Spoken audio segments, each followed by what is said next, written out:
I marketed rail freight for 12 years and operated two of the Northeast's largest and most successful railroad-owned transloading facilities. Craig Della Penna was then invited to write a series of books about old rail lines being converted to biking and hiking trails. And that's where my life changed. Nowadays, Della Penna wears several hats, all of them related to rail trails. As a realtor, he specializes in properties that are located on rail trails, which include his own. A 155-year-old house in Northampton, built 3 years before the original railroad came by, 6 feet outside. Today, Della Penna and his wife Kathy run it as a unique and charming B&B. How many of your guests are coming because there's a rail trail right outside the door? A sizable proportion of the people have never heard of or been on a rail trail, and they come here to experience it for the first time.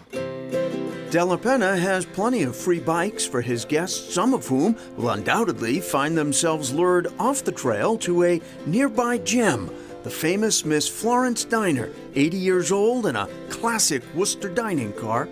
I can think of very few diners so close to a rail trail. I don't think there is another one. And we definitely see a lot of kids and families. They'll stop in for a milkshake, you know, a burger and fries, and then ride home. Right off the trail? Right off the trail. We go on the bike trail 4 or 5 times a week. We had milkshakes and burgers, so now we can go work it off and not feel guilty. Craig Della Penna's main passion these days is a project he and its many supporters hope will carry folks far past the Miss Flo Diner and, eventually, 100 miles clear to Boston. The Mass Central Rail Trail takes advantage of a resource unique in the nation. Where we're sitting right now, we are looking at the densest network of former steam railroad corridor in North America. Meaning a lot of potential rail trail to work with, some of which is already open, some of it still evolving. Fully realized, it would constitute the longest rail trail in the Northeast U.S. 80% of the 100 miles now is in some kind of public protected status. 20 miles south of Northampton in Westfield, Mass., the 2.4-mile Columbia Greenway Rail Trail, unique in that it's almost entirely elevated, following the original railroad's path across multiple bridges here. So Mark, the original railroad bridge used to cross the street here, right? Yes, it did. And now you eventually are going to re-extend the bridge for the rail trail. That's correct. Also unique, that a smaller struggling city like Westfield committed to something many larger ones balk at.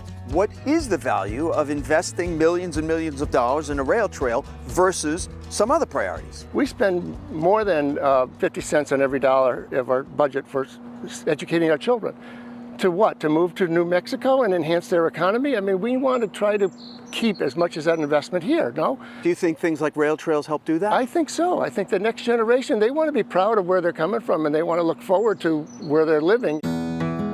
Heading east, Who could possibly think you're literally 16 miles away from downtown Boston right here? It's kind of amazing. It is amazing. the Assabet River does indeed form the backbone of the Assabet River Rail Trail, just as it once bounded the railroad that ran through the 5 mill towns on the trail's 12-mile north-south route. The only thing that joined these 5 communities together was the railroad, not the roads, not the trails, not even the river, it was the railroad. Today, one can still see remnants of both the mill history as well as remaining relics of the railroad past. The rail trail itself remains a work in progress. While the north and south ends are completed, the 4-mile unpaved middle section does have its own intriguing sights. I mean, no other trail in the world will bring you by the CIA. That would be the Crow Island Air Park. But the Assabet River Rail Trail also answers 2 questions common to rail trails. How green are they, and how safe? So Tom, a lot of people bike here to the T-Lot in South Acton and then take the commuter train on into work in Boston. In a non-COVID time, would this be all full?